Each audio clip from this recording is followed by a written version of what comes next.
back in, Cult Lords fans. We are here to do another trailer reaction. We are the Cult Lords, and we are here to bring pain. Ooh. We are hustlers of pain. Bringing the whip with the burrs on it. Oh, yeah.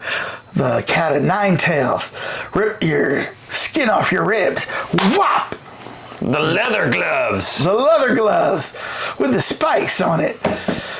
Do a little acupuncture at the same time, you know what I mean? The Morning Star, like Daryl Dixon. Ouch. Bringing the pain. I came to bring the pain. See my method to the madness? Is this a wrestling thing? No, that was Method Man. Oh. I came to bring the pain, hardcore from the brain. Let's go inside my astral plane. Rapper, part of the Wu-Tang Clan. But the King of Pain. You know, King of Pain. I'll always be King of Pain. He did love to sing in that high voice. Yeah. So we need Eddie Murphy to come in here. King of Pain. No, he sings Roxanne, not King of Pain. I know. So, all right, let's see what Pain Hustlers is about. Right after you hit subscribe, you hit like, and you tell us in the comments, do you want to see this movie when it comes out? Are you going to light up an Emily Blunt and smoke it and enjoy this movie? You let us know. All right, let's go. I will not give up on myself. Oh. I will not give up on my dreams. I will make my life Ooh, count. a cup of noodle. You're gonna get through this. It's who you are. I will make my life count. Only 2 years of high school? Well, I left to pursue a career in sales. Cutco, what is that, like steak knives? Yeah. Skills, other I did kinds of Cutco. knives. I did too. Give me a shot, please. Don't embarrass me. Hi. Hi. Nice to meet you. Oh.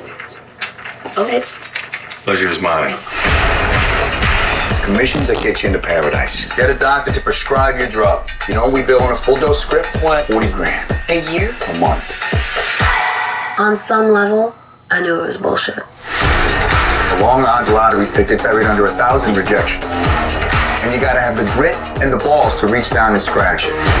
There's nothing so inspiring as sheer desperation. We're not gonna make 100K this year. It's gonna be more like 600. Oh. She's good with that. She's good with that.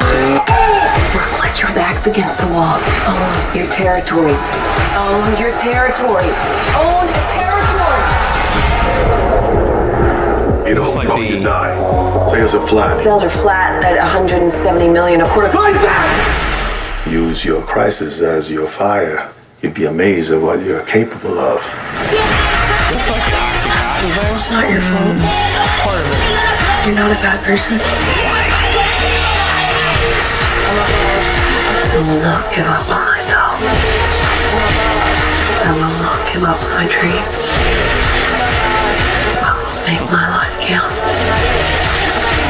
I will make my life count. Is it me, or is he losing his shit? Hey! Get your shoes off! Get your shoes off!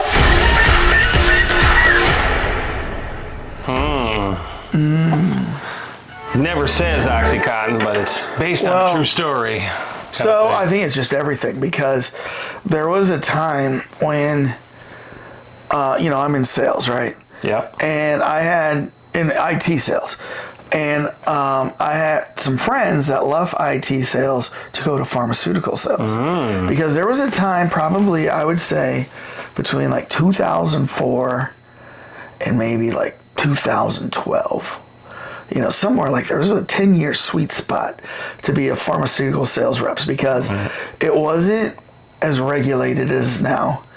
And at that time, they would hire hot chicks typically. And I knew some of these girls, and they would go in and they would hustle whatever prescriptions they had. You know what? You should tell, and they would talk to the doctor. You should a lot of whining and dining. Well, yeah, you should tell your patients about Zyrtec or Vicodin or whatever company they were representing. The little blue pill. And I will never forget this. This is a true story. I remember being at a doctor's office back in this golden age of pharmaceutical sales reps. And I'm sitting in the lobby, and standing at the counter was the hottest chick in a short mini skirt with like leggings, you know what I mean? And like her high heel, red bottom shoes or whatever. Louboutin. Yeah. Yes. And she's talking to the lady, and she goes, "Can I see Dr. So-and-so?" And then she goes, "Well, I think he's really busy." And she goes, "I need to see Dr. So-and-so. He's expecting me." And the lady kind of fought her, and the lady was persistent. "You're going to put me in front of Dr. So-and-so, because if I leave here, he's not going to get any samples for like the next month." And then the lady goes, all right. And she calls. The doctor comes up. Doctor's like, hey. They hug. They kiss each other on the cheek like they're best buds. Right. And I'm just observing this, right? And she's like, okay.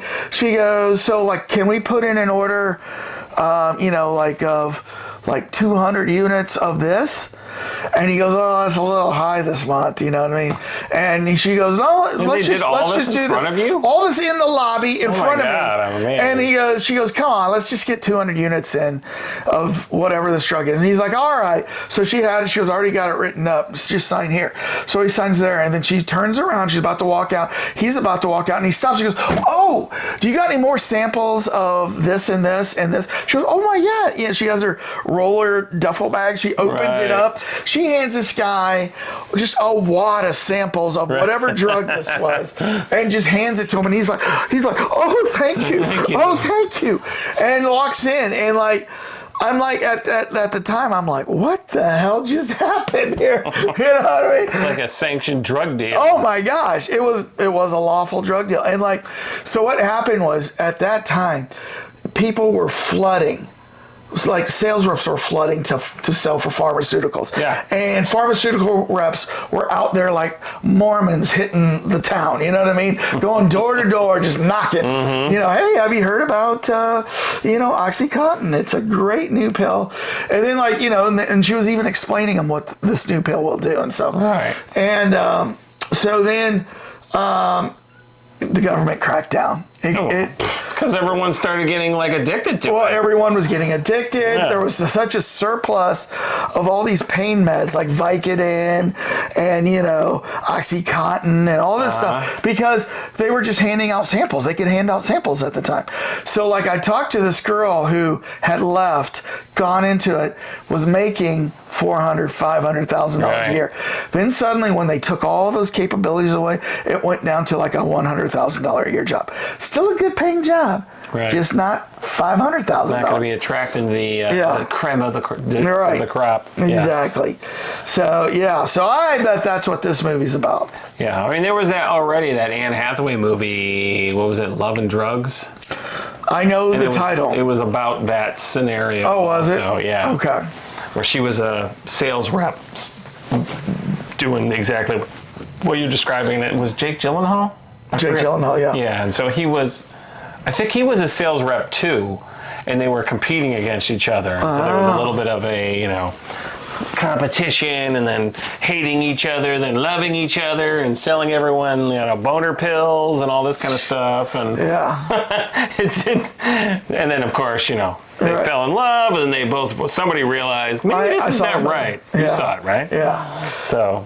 Well, I mean, do you want to see Pain Hustlers? It looked entertaining. I think they we kind of know the storyline a little bit already in the general sense, but it looked entertaining. She looks like she works her way up into an executive management. That's right. Of the pharmaceutical company. She's working her way up, working my way back to you, man. Babe. All right, well, question is, do the Cold Lords fans want to see this movie? Looks like it's already come out on October 27th. Oh. So you let us know if you've seen it, if it's any good. I was going to say, don't tell us spoilers. Just say good or not good. Just let us know. And then we'll go watch it ourselves. All right. So thumbs Dane, up, thumbs down. how are you going to deal with our pain? Oh. King of pain. Give me some of that Vicodin. Peace out. Wait, how did you take the Vicodin? Right into the vein? Okay. Extra potent that way. All right. I gotta crush it up. Okay. Peace out.